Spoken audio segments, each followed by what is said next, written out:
લે પણ એ પણ તું એનું ઊંધું કેમ પકડીને બેઠીશ પાછી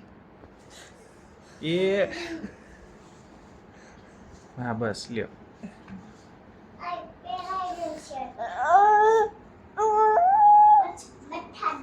હાથ ધોઈ નાખજે એનો